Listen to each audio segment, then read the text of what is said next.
ಹಬ್ಬದ ನಿಮಿತ್ತವಾಗಿ ಶಾಂತಿನಾಥ್ ಹೋಲ್ಸೇಲ್ ಬಜಾರ್ ಕೊನ್ನೂರು ಬಟ್ಟೆ ಅಂಗಡಿಯಲ್ಲಿ ಭಾರಿ ಹೋಲ್ಸೇಲ್ ದರದಲ್ಲಿ ಬಟ್ಟೆಗಳ ಮಾರಾಟ.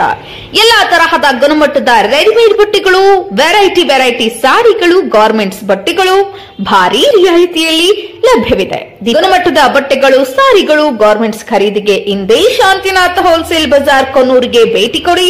ಈ ಆಫರ್ ದೀಪಾವಳಿ ಹಬ್ಬಕ್ಕೆ ಮಾತ್ರ. ಪಾರ್ಶ್ವವಾಯು ಕಾಯಿಲೆಯಿಂದ ಬಳಲುತ್ತಿರುವ ಮಹಿಳೆ ಸಂರಕ್ಷಣೆ ಮಾಡಿದ ದೇವರ ಸ್ವರೂಪಿ ನಿಜಪ್ಪ ಹಿರೇಮನಿ ಕಾರ್ಯಕ್ಕೆ ಅಥಣಿ ಜನರ ಮೆಚ್ಚುಗೆ. ಪಾರ್ಶ್ವವಾಯು ಕಾಯಿಲೆಯಿಂದ ಬಳಲುತ್ತಿದ್ದ ನಿರ್ಗತಿಕ ಮಹಿಳೆಯೊಬ್ಬಳಿಗೆ ಸ್ಥಳೀಯ ಸಮಾಜ ಸೇವಕ ದೇವರ ಸ್ವರೂಪಿ ನಿಜಪ್ಪ ಹಿರೇಮನಿ ದಂಪತಿಗಳು ವೈದ್ಯಕೀಯ ಸೌಲಭ್ಯ ಒದಗಿಸಿ ತಮ್ಮ ವೃದ್ಧಾಶ್ರಮದಲ್ಲಿ ಕಳೆದ 2 ತಿಂಗಳಿಂದ ಆಶ್ರಯ ನೀಡಿ ಶುಕ್ರವಾರ ಸ್ಥಳೀಯ ಪೊಲೀಸರ ಸಹಕಾರದೊಂದಿಗೆ ಕುಟುಂಬಸ್ಥರ ಮನವೊಲಿಸಿ ಹಸ್ತಾಂತರಿಸುವ ಮೂಲಕ ಮಾನವೀಯತೆ ಮೆರೆದಿದ್ದಾರೆ. ಅಥಣಿ ತಾಲೂಕಿನ ಗುಂಡೇವಾಡಿ ಗ್ರಾಮದ ಮಹಿಳೆ ಶರಣವ್ವ ಕಾಂಬಳೆ ಮನಸ್ತಾಪದಿಂದ ಕುಟುಂಬ ಹಾಗೂ ಗ್ರಾಮವನ್ನು ತೊರೆದು ಅಥಣಿ ಬಸ್ ನಿಲ್ದಾಣ, ವಿವಿಧ ದೇವಸ್ಥಾನಗಳಲ್ಲಿ ಅನೇಕ ದಿನಗಳಿಂದ ವಾಸವಾಗಿದ್ದಳು. ಗಲ್ಲಿಗಳಲ್ಲಿ ಅಲೆದಾಡಿ ಭಿಕ್ಷೆ ಬೇಡಿಕೊಂಡು ಬದುಕು ಸಾಗಿಸಿದ್ದಳು. ಇಂತಹ ಸಂದರ್ಭದಲ್ಲಿ ಗಾಯದ ಮೇಲೆ ಬರೆ ಎಳೆದಂತೆ ಇತ್ತೀಚೆಗೆ ಅವಳಿಗೆ ಪಾರ್ಶ್ವವಾಯು ಕಾಯಿಲೆ ಬಾಧಿಸಿತು.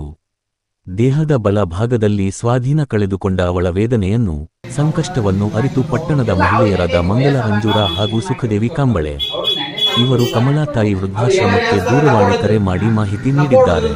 ವೃದ್ಧಾಶ್ರಮದ ಸಂಸ್ಥಾಪಕ ಅಧ್ಯಕ್ಷ ನಿಜಪ್ಪ ಹಿರೇಮನಿ ದಂಪತಿಗಳು ಅಥಣಿ ಬಸ್ ನಿಲ್ದಾಣಕ್ಕೆ ತೆರಳಿ ಈ ನಿರ್ಗತಿಕ ಮಹಿಳೆಯ ಯೋಗಕ್ಷೇಮ ವಿಚಾರಿಸಿ ವೃದ್ಧಾಶ್ರಮಕ್ಕೆ ಕರೆತಂದು ವೈದ್ಯಕೀಯ ಚಿಕಿತ್ಸೆ, ಊಟ, ವಸತಿ ನೀಡುವ ಮೂಲಕ ಕಳೆದ 2 ತಿಂಗಳಿಂದ ಸಂರಕ್ಷಣೆ ಮಾಡಿದ್ದಾರೆ. ಅವರ ಆರೋಗ್ಯದಲ್ಲಿ ಈಗ ಚೇತರಿಕೆ ಕಂಡುಬಂದಿದ್ದು, ದೂರದ ಊರಿನಲ್ಲಿರುವ ಈ ಮಹಿಳೆಯ ಮಗ ರವಿ ಕಾಂಬಳೆ ಎಂಬಾತನ ದೂರವಾಣಿ ಸಂಖ್ಯೆಯನ್ನು ಪತ್ತೆ ಹಚ್ಚಿ ತಾಯಿಯ ಪ್ರೀತಿ ಮತ್ತು ಮಮತೆಯ ಬಗ್ಗೆ ತಿಳಿ ಹೇಳಿ ತಾಯಿ ಮಗನನ್ನ ಒಂದಾಗಿಸುವ ಪ್ರಯತ್ನ ಮಾಡಿದ್ದಾರೆ.